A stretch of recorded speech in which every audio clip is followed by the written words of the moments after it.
மதுரையில் பரபரப்பு. எடப்பாடி பழனிசாமியை விரட்டியடித்த மக்கள். பிரச்சாரத்திற்கு சென்ற பொழுது எடப்பாடி பழனிசாமி அவர்கள் பன்னீர்செல்வம் அவர்களுக்கும் குறிப்பிட்ட சமூகத்திற்கு துரோகம் செய்ததாக அப்பகுதியில் உள்ளே வர முடியாத அளவிற்கு எடப்பாடி பழனிசாமி காரை வழிமறைத்த மக்களால் ஒட்டுமொத்த தமிழகமும் அதிர்ச்சியடைந்திருக்கிறது என்றே நாம் கூறலாம். கிட்டத்தட்ட பன்னீர்செல்வம் அவர்கள், எடப்பாடி பழனிசாமி இவர்கள் இருவரும் தான் கடந்த ஆட்சியில் தமிழகத்தை ஆட்சி செய்தனர். ஆனால் தற்பொழுது தோல்வி அடைந்ததன் காரணமாக அதிமுகவை முழுமையாக தன்னுடைய கட்டுப்பாட்டில் வைக்க வேண்டும் என்பதற்காக எடப்பாடி பழனிசாமி அவர்கள் தன்னை விட பலம் வாய்ந்தவர்களே கட்சியில் வைத்துக் கொண்டால் மிகப்பெரிய ஒரு பிரச்சனையாக மாறிவிடும், தன்னை மறந்து விடுவார்கள், தனது கட்டுப்பாட்டில் அதிமுக இருக்காது என்பதற்காக ஓபிஎஸ், வைத்திலிங்கம், மனோஜ் பாண்டியன் போன்றவர்களை கட்சியிலிருந்தும் நீக்கினார் சசிகலா.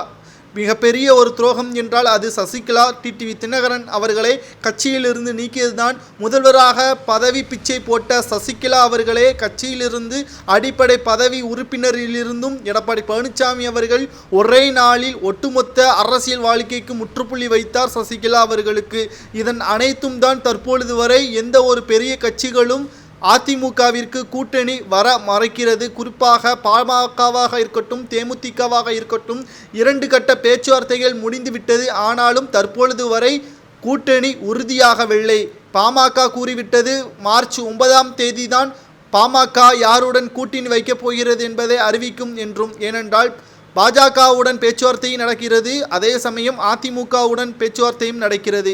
பாஜக வெற்றியடைந்தால் ஒரு அமைச்சர் பதவியை தருவதாக ஒப்புக்கொண்டால் நிச்சயமாக பாஜகவிற்கு நாங்கள் ஆதரவு தெரிவிப்போம். அதே சமயம் அதிமுகவிற்கு நாங்கள் ஆதரவு தெரிவிக்க வேண்டும் என்றால் 8 தொகுதிகள், சுமார் 8 தொகுதிகள், அதுவும் 4 பொது தொகுதிகள், 3 தனி தொகுதிகள் எங்களுக்கு ஒதுக்கப்பட்டால் நாங்கள் நிச்சயமாக அதிமுகவுடன் கூட்டணி வைப்போம் என்பதற்கேற்ப பாமக தலைவர் ராமதாஸ் அவர்களும், அன்புமணி ராமதாஸ் அவர்களும் தற்பொழுது கூறியுள்ள நிலையில், தென் மாவட்டங்களில் பிரச்சாரத்திற்காக செல்ல உள்ள நிலையில் எடப்பாடி பழனிசாமியை வழிமறைத்த அப்பகுதி மக்கள் திரண்டு உள்ள நிலையில் எடப்பாடி பழனிசாமி அவர்கள் உடனடியாக அங்கு சூழ்ந்த காவலர்களால் பாதுகாக்கப்பட்டு வழி திருப்பி மேலும் தவறு செல்லக்கூடிய இடத்திற்கு சென்றதாகவும் தகவல்கள் வெளியாகி இருக்கிறது. ஒட்டுமொத்தமாக எடப்பாடி பழனிசாமி அவர்கள் இதுவரைக்கும் தலைமையேற்று ஒரு தொகுதியில் கூட அவரால் வெற்றியடைய முடியவில்லை என்றே நாம் கூறலாம். இடைத்தேர்தலாக இருக்கட்டும், உள்ளாட்சி தேர்தலாக இருக்கட்டும், மாநகராட்சி தேர்தலாக இருக்கட்டும், அனைத்திலும் இரட்டை இலை சின்னம் இருந்தும் தோல்வி. இதைத்தான் அன்றே எடப்பாடி பழனிசாமி அவர்களுக்கு எதிராக பன்னீர்செல்வம் அவர்கள் கூறியிருந்தார். அதை யாராலும் மறந்திருக்க முடியாது.